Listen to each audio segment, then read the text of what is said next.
It is Susan at Seaside Stitches, and today is about a gift to November. Hashtag AGTN, a gift to November 24.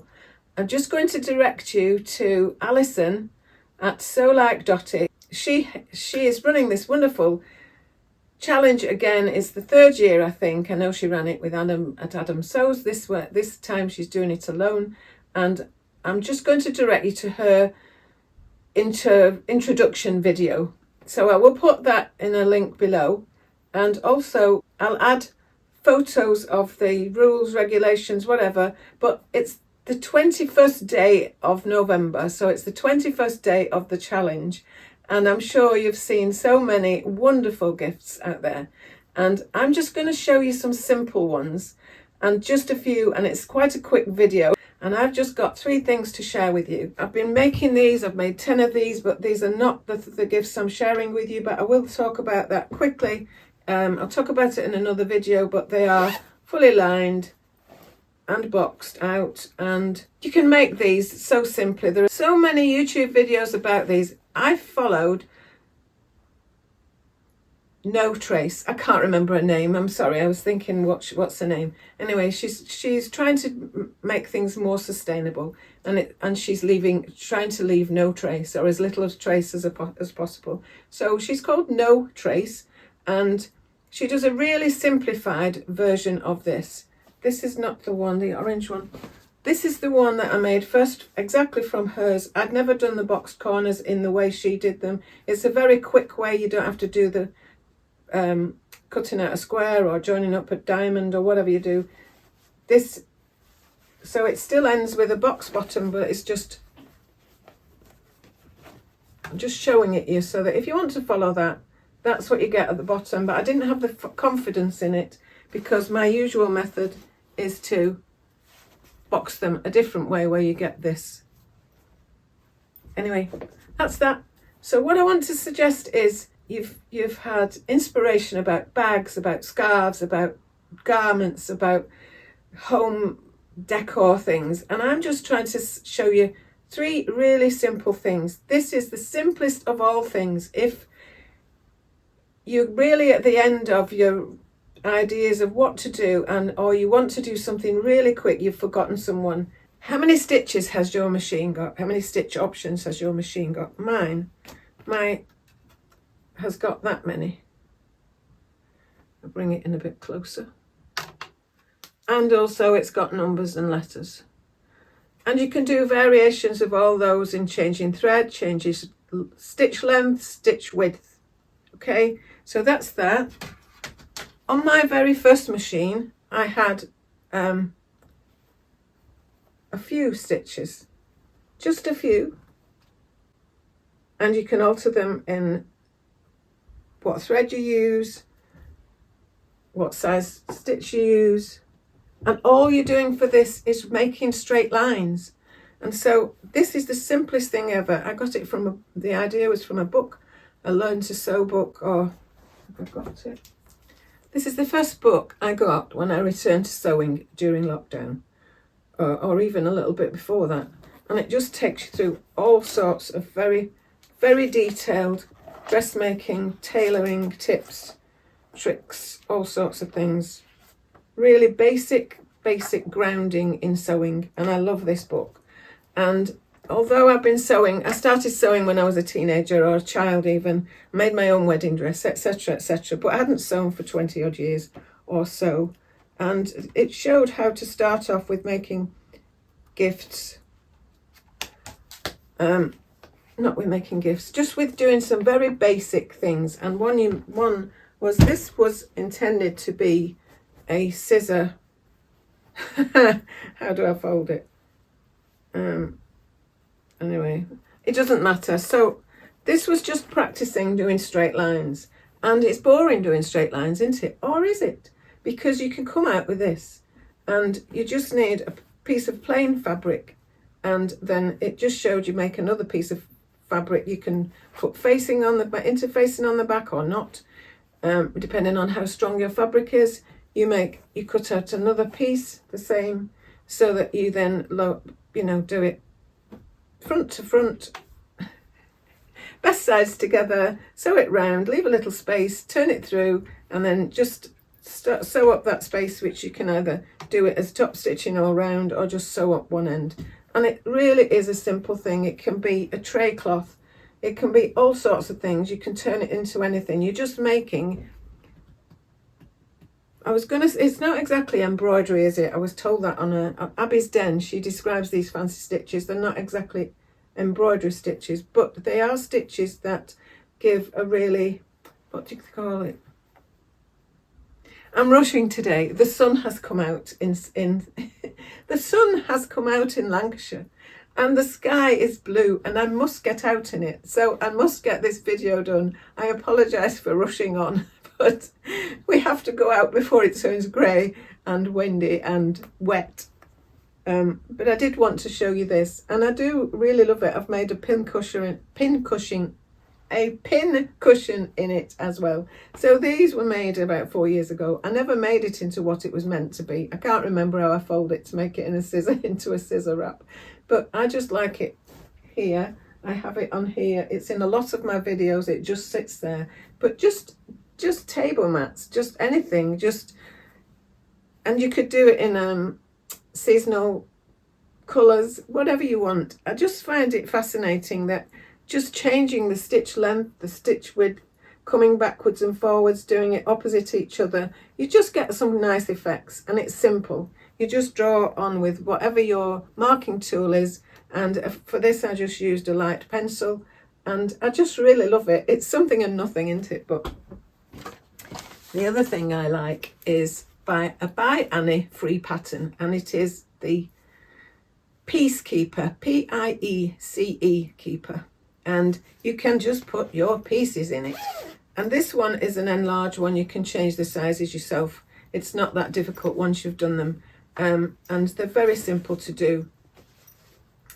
And there are parts of sew alongs. You get a free add-on video where it takes you through different stages. She has, I think, 5 different free patterns. And if you get them all, you only need to subscribe and get them. And you go through the payment method, but it comes up as 00. So you just do that as if you bought them, and then they go in your little account. And then you didn't used to be able to download them as PDFs, but now you can.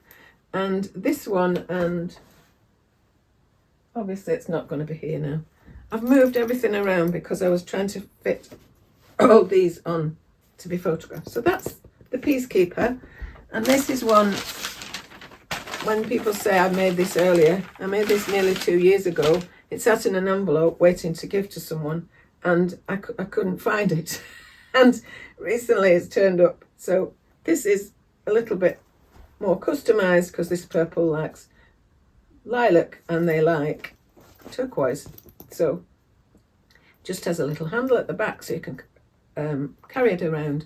I just like it when I can put my fabric and my pattern in. That's all I need. I don't use it as a project bag with things that are pinned together and everything, obviously, but it's really good. I've given them for gifts quite a few times. Someone has a motor caravan, and they have lots of bits of paper and things, instruction manuals and all sorts that they have to take with them or make sure they've got or whatever, and she likes hers with that, and I made that one out of fabric that's got camper vans on. So that's that.